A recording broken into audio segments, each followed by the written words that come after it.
Battery. Full charge. Signal. Strong and broadcasting. Compass. Set for adventure. All right, let's journey on.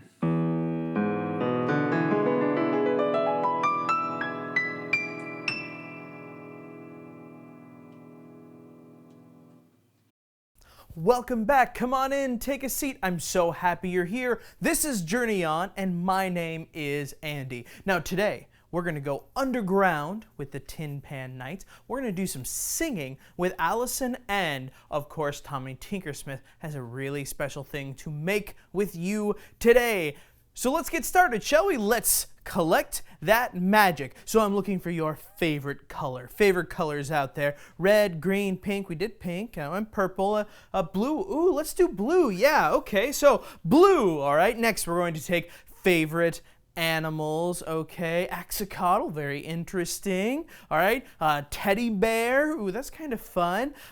Sheep.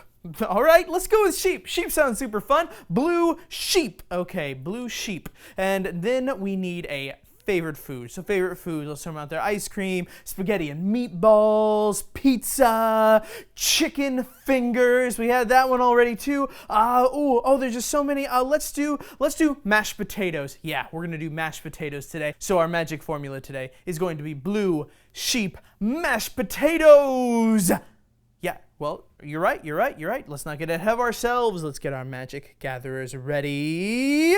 And we're going to gather our magic from below us, and from the side, and from the other side, and from above us, and hold it tight. And now we're going to put it all together. We're going to whisper that magic formula into our hands. Blue sheep mashed potatoes.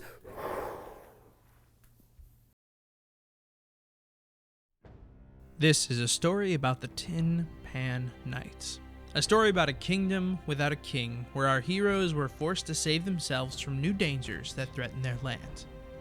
A story where monsters could be friendly and friends could be monstrous. A story where amazing tales are in every room of your home. This is a story about you. The next piece of the story was filmed with the George Daly Digital Theater Camps and is meant to be acted out, so please stand up and journey on with us. In this episode is Jules, carrying the jade songbird, wearing the quick feet boots, and carrying the helping horn into the adventure to call any scarecrows to their aid. Also in this adventure is Lou, who is wearing the I've Got That pack and sporting a very magical spyglass to help them see in the dark. In this episode, our heroes have returned to the very cave where they had to rescue the citizens that live in the city of Ravens. The goblins have returned, and they have been sneaking through the caves to try and catch up and figure out what it is that the goblins are up to.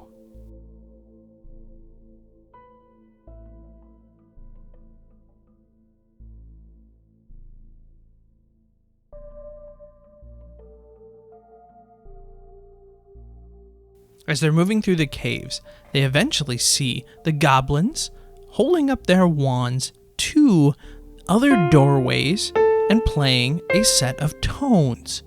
When the tones are played, they're able to open the doors and move deeper into the cave system. Sneakily, our heroes keep following the goblins.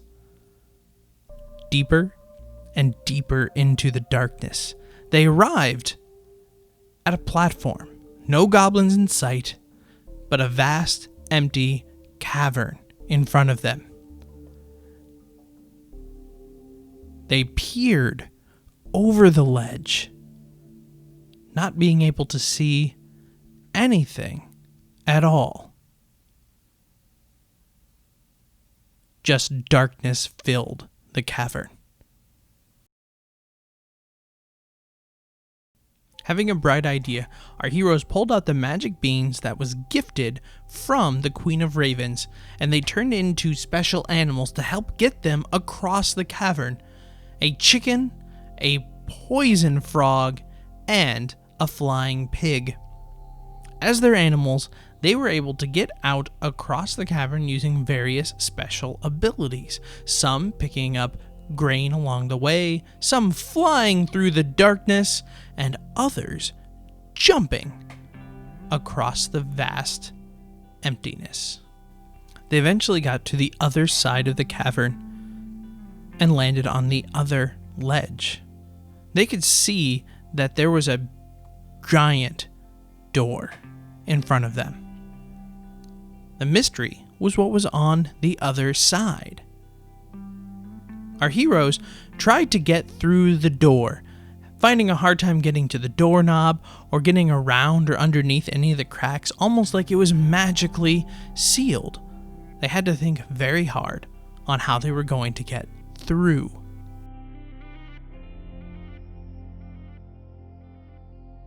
They could recall that in the cavern there was a series of platforms, and every time they stepped on one of the platforms, it would play a tone. And every time they stepped off the platform, the tone would stop. They got on and off and on the platforms a few times before they remembered that it was the goblins who played very similar tones to get the doors to open. And maybe if they all stood on all of the platforms, the same tones would play and open the doors. Using the helping horn, our heroes called in some scarecrows to stand on the platforms to play the tones, and sure enough, when the tones played, the door unlocked.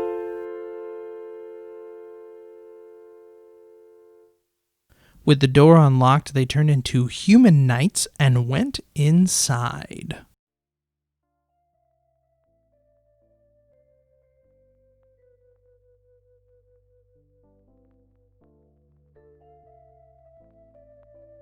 As our heroes enter the underground city, they see a world they have never known existed.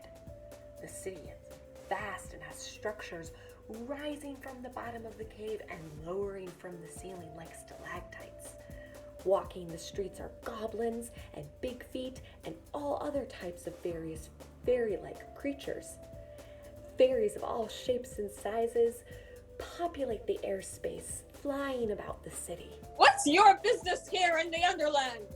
You're in the custody of the Green Man. Come with us. We were just chasing some goblins. They were taking people from the Raven's Woods. We rescued them and followed the goblins here. Why are you taking people? You are not the one asking the questions here. I have observed Hopkins going to the Overland frequently. I didn't know they were sending out search teams. This is serious!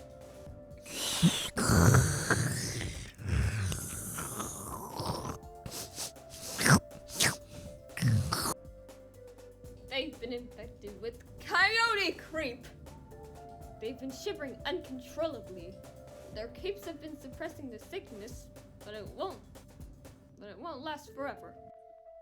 What are you talking about? What is that? We got the wood shivers. The Queen of Ravens gave us these capes. It's a common thing in the Raven's Woods. No, it isn't. The Underlands has been around far longer than any of your overland settlements. And the coyote creep hasn't been around forever. I wonder if the Hopkins were curing your citizens. This is a pretty nasty illness. The coyote creep might cause you to act out of character. You could feel scared like a kitten, mixed up wants and needs, and expect the worst from an unknown or new thing.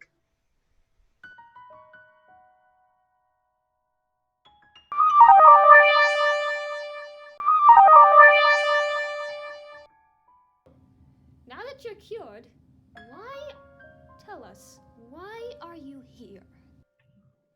The king of the Tin Pan Kingdom is missing. We followed clues to the Ravenswood to find they had a number of citizens that were also abducted by Hopkins.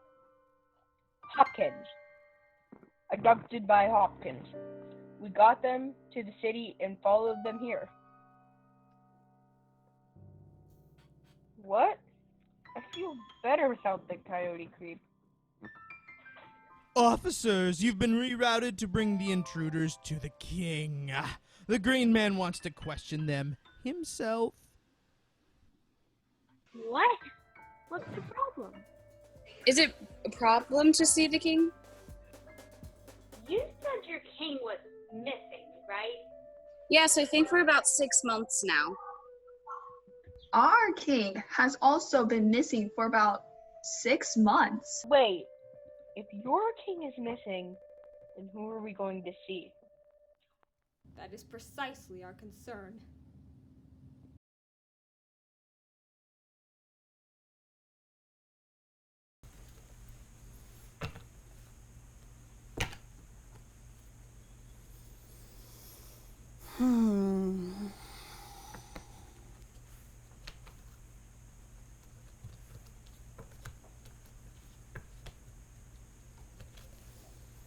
This doesn't seem quite right. But if I look and I try to line up the shapes and colors, there's a mouth. Look. Yes.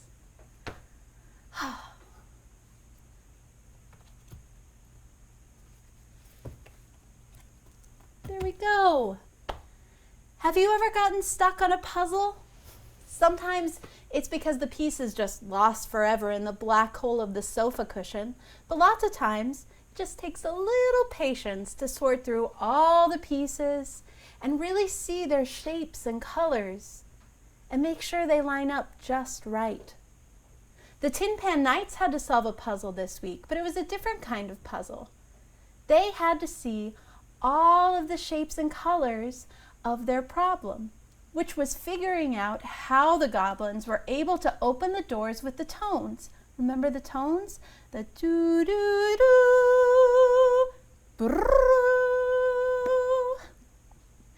And then they had to try a lot of different ideas to get through. And even once they figured out that someone needed to stand on each platform, then they still had to decide to use the helping horn to ask the living scarecrows to help them. It takes a lot of work to solve a puzzle.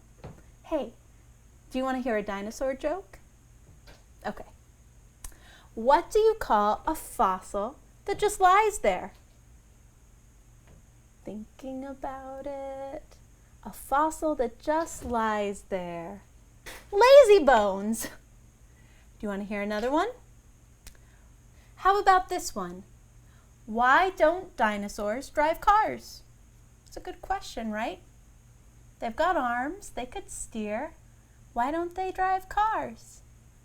Because Tyrannosaurus Rex. Get it? Rex.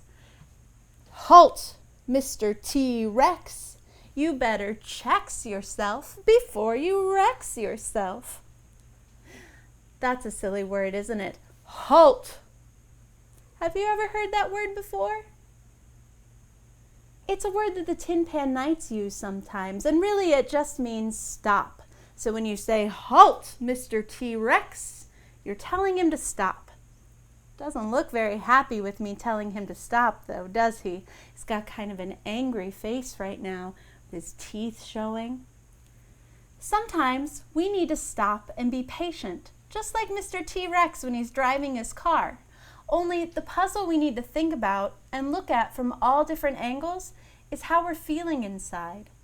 Sometimes we feel like crying or yelling or stomping, and it's usually because something else is bothering us, and sometimes we don't know exactly what it is. But that's when we need to halt and puzzle out what we are upset about and what we're feeling so we can tell a grown-up and they can help. But halt doesn't just mean stop. Each of the letters asks a question.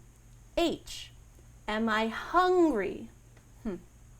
No, I just had dinner. Spaghetti and meatballs, my favorite after puppy chow.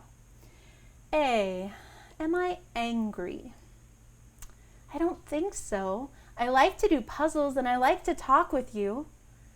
L, am I lonely? Not right now. I have you to talk with, and I love hearing all the stories of the Tin Pan Nights. T, am I tired? Maybe I am feeling a little... No, I can't fall asleep because I need to stay awake just a little bit longer to tell you the song that I made up so that I can halt and puzzle out my feelings. Can I sing it for you? It goes like this. H is for hungry like a hippo. A is for angry, what went wrong? L is for lonely, who needs company? T is for tired, I need...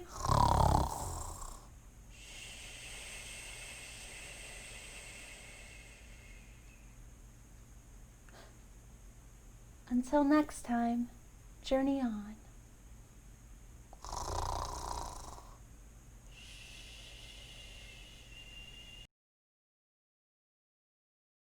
Singing in the rain, just singing in the... Oh, hi, friends! Welcome back to the land of Make Something, where we take one man's trash and turn it into another man's treasure, right before your very eyes. I'm your old pal, Tommy Tinkersmith, and I'm glad you're here. I've been thinking a lot about flying machines. It's me dream to someday build a flying machine for myself so that I can fly around to the Tin Pan Kingdom and help out me friends who are on an adventure. The greatest tinkerer of all times, his name was Leonardo da Vinci. He invented a special flying machine called an ornithopter. Have you ever heard of an ornithopter? It flaps its wings like a bird and can fly through the sky. Someday I'm gonna make me one of those. But for now, I'm working on something a little smaller. That's right. And it won't be big enough for old Tommy to fit in. We're gonna make a special flying machine out of just a few odds and ends. 3 things. Let's get creating. For this project, all you need are 2 matching cups, some tape, and 8 rubber bands. That's it. Set your first cup upside down on the table, and then stack the other cup on top of it.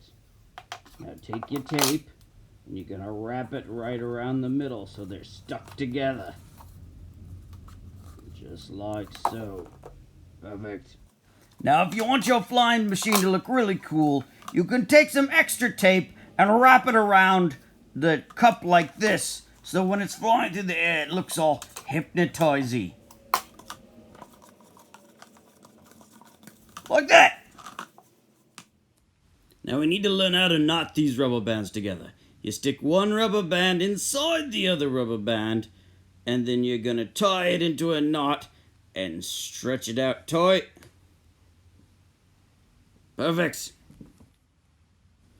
Now tie all 8 of the rubber bands together until it makes a really long rubber band rope. Special tip, don't snap your brothers and sisters with your rubber bands, or else your mum will get really angry and she'll take them away and she'll never let you play with rubber bands again. That's a good tip from Tommy, yes it is. That's really it. Now you just gotta wind it up. You take the cup, gonna drop the rubber band rope right on top there, hold it with your finger, and then you're gonna just go wind it up round and round, and then you're gonna pull it back like a slingshot, and you're gonna launch it off into space. All right, we're gonna go outside and give this a try, see if it flies. See you outside. All right, friends, I'm out on my deck here. Gonna see if this thing flies, but first I have a special message for you. And that is, you can be anything that you want to be. Just like we changed some everyday objects like an old cup and some tape and some rubber bands into a flying machine, you can become anything. Just like our friends the Tin Pan Knights took magic beans and changed into animals, you can become anything you want to be. All you've got to do is believe in yourself. That's right, friends, just believe in yourself. Tommy believes in you. All right, now let's see if this thing can fly here. All right, here we go. I'm gonna take it. I'm gonna pull it back. Gonna give it a go here and go. Whoa, he's flying. I'm Tommy Tinkersmith, and this was the land of make something. Keep creating. Well, that wraps up everything for today. Thank you so much for coming in to spend some time with us. Thanks for traveling underground with the Tin Pan Knights. Thanks to Allison for that singing and those wonderful tips to HALT. Think all those things through. It always is a good opportunity to take a moment and just think through something. And maybe sing about it too. So thanks to Allison for that, for helping us to halt and sing through some thoughts. And of course, thank you to Mr. Tommy Tinkersmith. I love the flying machine. I'm really excited to get out and do some flying myself. Speaking of which, I think I'm gonna head out there right now. So we will see you on the next episode. Until then, journey on.